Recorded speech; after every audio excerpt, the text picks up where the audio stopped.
Hi friends, welcome to the APSC TSPSC mind mapping lectures. So friends, preparation ఎలా ఉంది? So నోటిఫికేషన్కి సంబంధించి newses అయితే వస్తున్నాయి.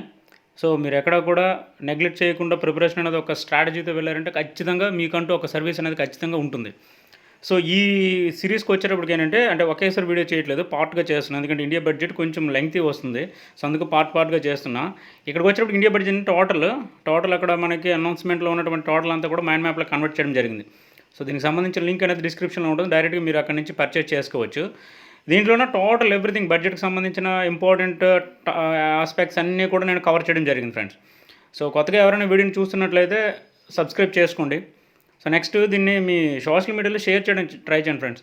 మరి ఇంకేం కాదు, సిన్సియర్గా ప్రిపేర్ అయ్యే వాళ్ళు ఎవరైనా ఉన్నారంటే వాళ్ళ వరకు రీచ్ అయిందంటే నేను పెట్టిన ఎఫర్ట్కి ఒక మంచి గిఫ్ట్ అనేది నాకు ఉంటుంది. So thank you friends. మనం ఏంటంటే డైరెక్ట్గా వీడియోలోకి వెళ్దాం. సో ఒక వన్ బై వన్ చూద్దాం టాస్క్ ఏంటనేది. ఓకే ఫ్రెండ్స్, దీంట్లో మనం బేసిక్ ఏంటనేది ఫస్ట్ చూద్దాం. సో ఏంటంటే బడ్జెట్కి వచ్చేటప్పటికి డెప్త్ ఓరియంటేషన్లో ఉండే బిట్స్ కంటే మనకి ఒక నాలెడ్జ్ బేస్డ్తో బిట్స్ ఎప్పుడైనా మనకు వస్తూ ఉంటాయి. ఆ నాలెడ్జ్ బేస్డ్తో ఉండే బిట్స్ అన్నీ కూడా నేను డైరెక్ట్గా చెప్తా. డెప్త్ ఓరియంటేషన్లో ఉండేవి ఏంటంటే మనం అంత మరీ అంత డెప్త్ అనేది మ్యాక్సిమం ఎక్కడో రావండి, మ్యాక్సిమం కూడా ఎవరు. సో మా పేపర్ మరీ టఫ్గా ఉంటే తప్ప. సో అవి కూడా మీరు ఏంటంటే జస్ట్ ఈజీగానే గుర్తుపెట్టుకోవచ్చు. అవి కూడా డిజిట్స్లో ఉన్న మాత్రం ఎక్కువగా ఇస్తూ ఉంటాడు. ఇక్కడికి వచ్చేటప్పటికి ఫస్ట్ ఆప్షన్ ఏంటంటే అసలు బడ్జెట్ని ప్రవేశపెట్టింది ఎవరు? సో ఇక్కడ బడ్జెట్ని ప్రవేశపెట్టింది ఎవరంటే ఆర్థిక మంత్రి అయినటువంటి నిర్మలా సీతారామన్. సో ఆర్థిక మంత్రి అయినటువంటి నిర్మలా సీతారామన్ ఎప్పుడు ప్రవేశపెట్టారంటే February 1న ప్రవేశపెట్టడం జరిగింది. స్పెషల్ ఏంటనేది మనం ఇక్కడ చూసుకోవాలి, ఇదే మనకి ఇంపార్టెంట్. సో ఏంటంటే ఇది భారతదేశం యొక్క మొదటి కాగిత రహిత బడ్జెట్, డిజిటల్ బడ్జెట్ అంటాం కదా. సో అటువంటిది. సో అంతవరకు ఏంటంటే సెషన్స్ కంటే ముందు వాళ్ళు కంప్లీట్ చేసినటువంటి ఆ బడ్జెట్ బుక్ని వాళ్ళు పట్టుకొని వచ్చి చూపించేవారు. ఇక్కడ అటువంటిదంటూ ఏం లేదు. డైరెక్ట్గా మనకి కరోనా ఎఫెక్ట్ తర్వాత కరోనా తర్వాత మొత్తం మారింది ప్రపంచం అంతా. సో అదేవిధంగా మనం బడ్జెట్ ప్రవేశపెట్టే విధానం కూడా మారింది. ఇక్కడ కాగితంతో కాకుండా ఒక డిజిటల్ బడ్జెట్ అనేది ఇక్కడ ప్రవేశపెట్టడం జరిగింది. సో ఓవరాల్గా ఎక్కువగా మనకి ఎగ్జామ్స్లో అడిగే ఒక బేసిక్ బిట్ అండి ఇది. బేసిక్ నాలెడ్జ్ని బేస్ చేసుకుంటుంది. మొత్తం బడ్జెట్ ఎంత అని అడుగుతూ ఉంటాయి డైరెక్ట్గా. సో దీనికి వచ్చేటప్పటికి మొత్తం మీరు డిజిట్స్ అన్నీ గుర్తుపెట్టుకోవాల్సిందే. 34,83,236 crores. సో మొత్తం బడ్జెట్ ఈ డిజిట్ మాత్రం మీరు ఖచ్చితంగా గుర్తుపెట్టుకుని ఉండాలి. సో అంటే ఫోన్ నెంబర్లకు మీరు ఇది బయట చేసారు మీకు ఖచ్చితంగా ఎక్కువగా మనకి ఎగ్జామ్ ఓరియంటేషన్లో దీని గురించి ఎక్కువగా అడుగుతూ ఉంటాడు. అంటే టోటల్ ఎంత బడ్జెట్, మొత్తం ఎంత బడ్జెట్ అనేసి. సో నెక్స్ట్ ఈ బడ్జెట్కి వచ్చేటప్పటికి ఏంటంటే ఆర్థిక మంత్రి గారు ప్రవేశపెట్టినటువంటి ఒక చిన్న అడ్వాంటేజ్ ఏంటంటే ఓవరాల్గా అంతకుముందు అంతా చదువుకుంటూ వెళ్ళిపోయేవాళ్ళు డైరెక్ట్గా ఫస్ట్ సెక్టర్, సెకండ్ సెక్టర్ ఎలా ఉండేది ఏంటనేది. ఇక్కడ అలా కాకుండా భారతదేశ అభివృద్ధి కోసం 1921-22కి వచ్చేటప్పటికి 6 మూల స్తంభాలను కూడా ప్రతిపాదించారు. అంతవరకు ఉన్న స్ట్రాటజీని అంతా కూడా ఈవిడ చేంజ్ చేశారు. ఏంటి 6 మూల స్తంభాలంటే ఒక్కొక్కటిగా చూద్దాం. ఫస్ట్ది వచ్చేటప్పటికి ఆరోగ్యం మరియు క్షేమం. సో రెండవది వచ్చేటప్పటికి ఏంటంటే భౌతిక మరియు ఆర్థిక పెట్టుబడి, మౌలిక సదుపాయాలు. సో థర్డ్ వన్ వచ్చేటప్పటికి ఆకాంక్ష పూరిత భారతదేశం కోసం సమ్మిళిత వృద్ధి. సో నెక్స్ట్ ఫోర్త్ వన్ వచ్చేటప్పటికి మానవ వనరుల పునర్నిర్మాణం.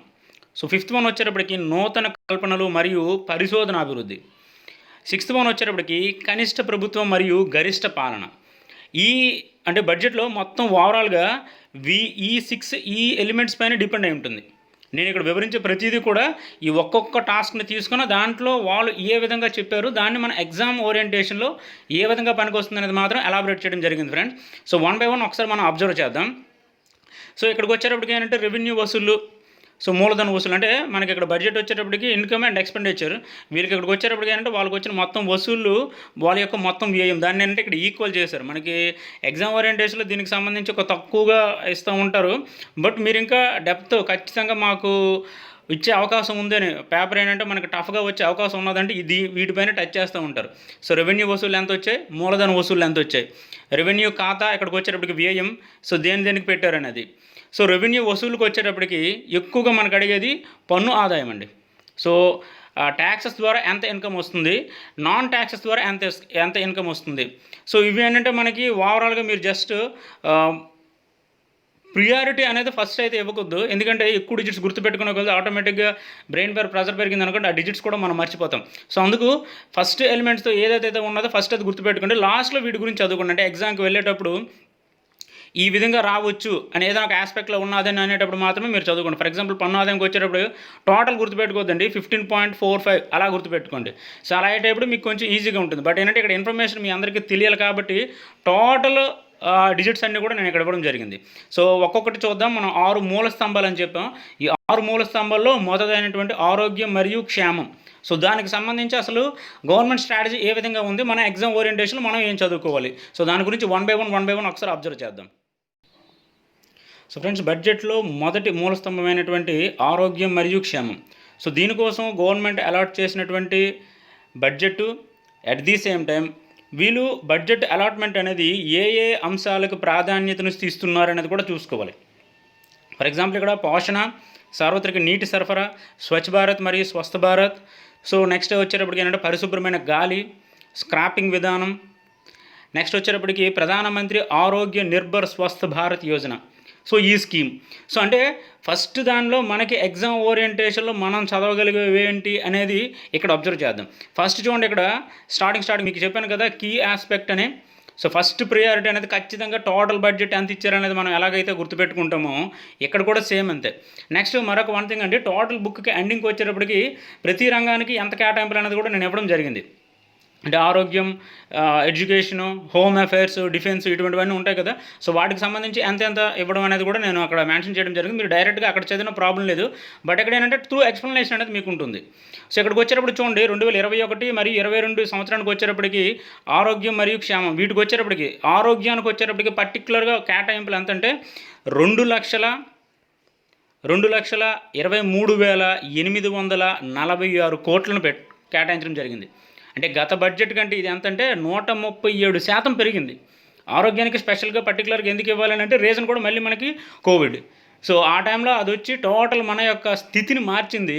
దాని కారణంగానే దీని యొక్క కేటాయింపులు అనేవి ఇక్కడ పెరిగాయి. ఇక్కడ మరొకటి, సంపూర్ణమైన ఆరోగ్య దృక్పథం కోసం 3 అంశాలను పటిష్టం చేసింది గవర్నమెంట్. సో ఏంటంటే 3 అంశాలంటే నివారణ, చికిత్స మరియు సంరక్షణ. ఇవి మనకి బిట్స్లో డైరెక్ట్గా వచ్చేది. ఎలా వస్తుందంటే దీనికి ఏదో ఒకటి నెగిటివ్ది ఒకటి ఇస్తూ ఉంటాడు. అంటే క్రింది వాన్లో భారత ప్రభుత్వం బడ్జెట్లో ప్రతిపాదించినట్లుగా సంపూర్ణమైన ఆరోగ్య దృక్పథం కోసం 3 అంశాలను ప్రవేశపెట్టింది. ఈ క్రింది దానిలో ఏ అంశం దానిలో లేదు అని అంటారు. ఏ అంశం లేదు అంటారు, ఉన్నదని కాదు, లేదు అని అంటారు. అంటే మనకు అక్కడ దీనితో సంబంధం లేని మ్యాటర్ని మనం అక్కడ గుర్తుపెట్టుకోవాలి. సో అలాంటప్పుడు మనకు ఖచ్చితంగా ఈ 3 అంశాలు గుర్తుపెట్టుకోవాలి. 4th వన్ ఆటోమేటిక్గా మనం ఐడెంటిఫై చేయొచ్చు. నెక్స్ట్ వన్ చూడండి, ఇక్కడ ఆరోగ్యాన్ని మెరుగుపరచడం కోసం చర్యలను కూడా ప్రారంభించింది.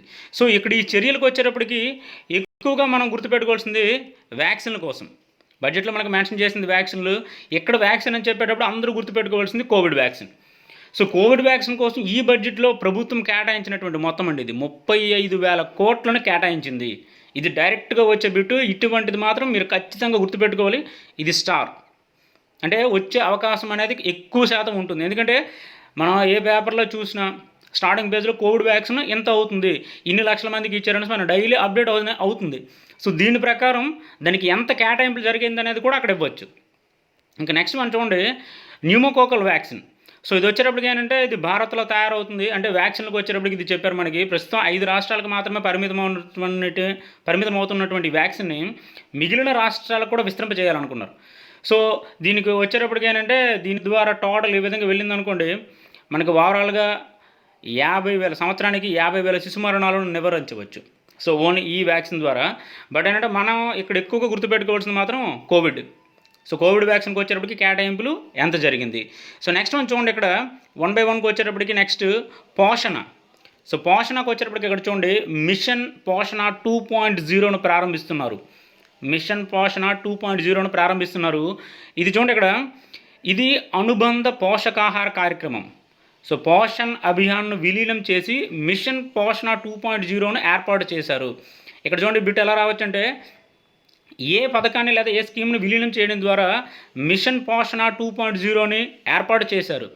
సో దేన్నంటే అక్కడ పోషణ్ అభియాన్. బిట్స్ ఇలానే ఉంటాయి మనకి.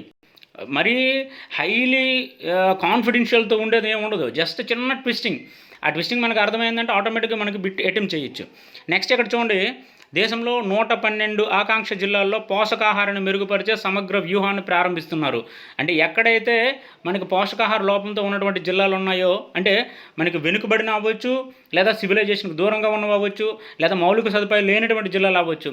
సో అటువంటి వాటిని గుర్తిస్తూ వాళ్ళకి సమగ్ర వ్యూహాన్ని ప్రారంభిస్తున్నారు. ఇది ఏ పర్పస్లో అంటే పోషణ కోసం. సో ఇక్కడికి వచ్చినప్పుడు చూడండి, పోషక పదార్థాల సత్తువ పెంచడం, మెరుగైన పంపిణీ, వ్యాప్తి మరియు మంచి ఫలితాల సాధనకు చర్యలు. సో అంటే వ్యక్తుల్లో ఆరోగ్యాన్ని పెంచడాలంటే ఖచ్చితంగా ఆటోమేటిక్గా వాళ్ళకి పోషణ అనేది అక్కడ ఉండాలి. నెక్స్ట్ వన్, సార్వత్రిక నీటి సరఫరా. సార్వత్రిక నీటి సరఫరా అనేటప్పుడు గవర్నమెంట్ ఇక్కడ మెన్షన్ చేసినటువంటి ఒక స్కీమ్ ఉందండి, జల్ జీవన్ మిషన్ అర్బన్కి ఇది. So Jal Jeevan mission. So ఇక్కడికి వచ్చేటప్పటికి ఏంటంటే ఇక్కడ దీని కేటాయింపులు మనకి ఇంపార్టెంట్. రాబోయే 5 సంవత్సరాల్లో జలజీవన్ మిషన్కి 2,87,000 కోట్లను కేటాయిస్తుంది. రాబోయే 5 సంవత్సరాలకి, ఒక్క సంవత్సరం కాదండి ఇది, రాబోయే 5 సంవత్సరాలకి. సో ఇక్కడ మనకి ఇంపార్టెంట్ ఏంటంటే చూడండి, సో 4,378 పట్టణ స్థానిక సంస్థల్లో 2.86 కోట్ల ఇళ్లకు నీటి సరఫరా కింద నీటి కనెక్షన్లు ఇవ్వడం జరిగింది. నెక్స్ట్ 500 అమృత్ నగరాల్లో ద్రవ వ్యర్థ పదార్థ శుద్ధ యూనిట్లను ఏర్పాటు చేశారు. అంటే మనకి మురుగునీటి వ్యవస్థ ఇవి అంటాం కదా, వాటికి సంబంధించినటువంటిది.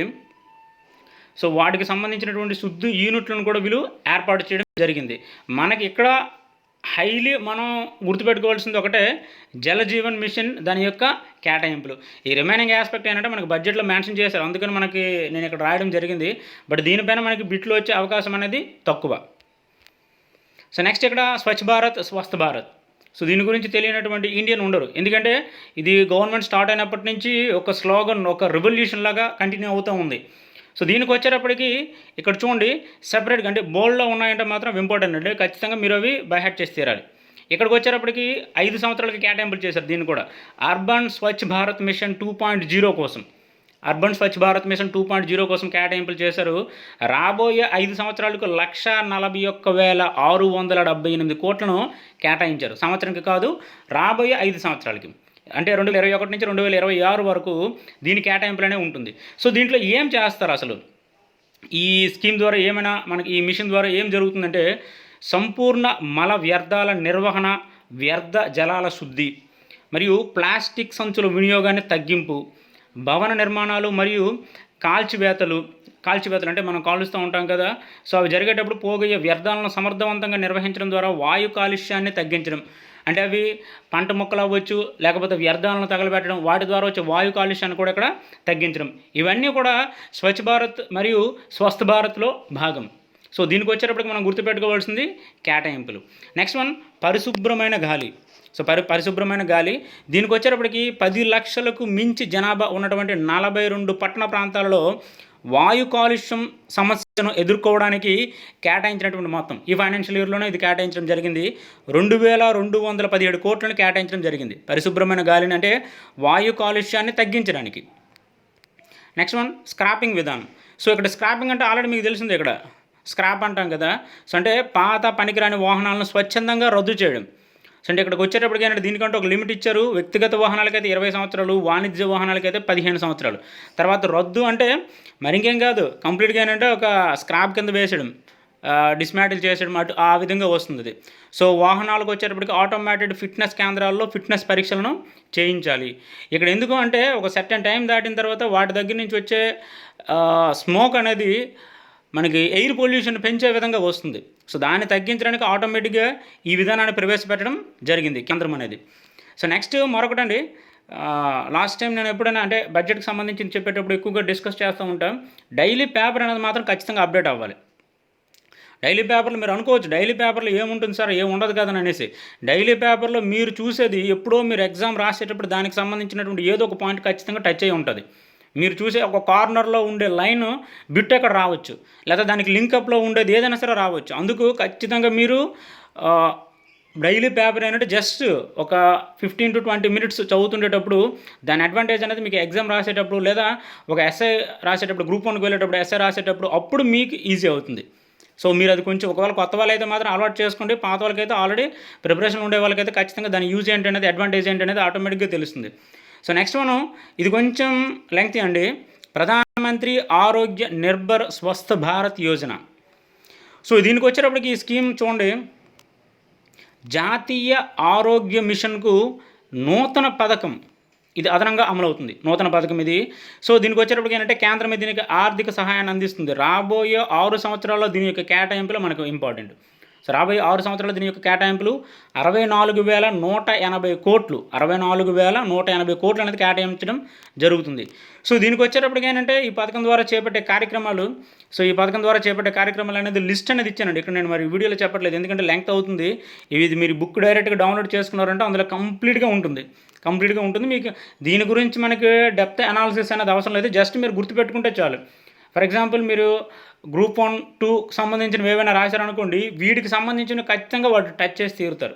అంటే ఈ పథకం ద్వారా ఈ క్రింది వల్ల ఏ చర్య జరుగుతుంది లేదా ఏ చర్య జరగట్లేదు. సో అటువంటి అనాలిసిస్ చేసేటప్పుడు ఖచ్చితంగా ఇవి మీరు గుర్తుపెట్టుకొని తీరాలండి. ఖచ్చితంగా ఇవన్నీ ఇస్తూ ఉంటారు. ఇవి డైరెక్ట్గా బడ్జెట్లో ఉండే అనాలిసిస్ చేసి మీకు ఇస్తున్నా.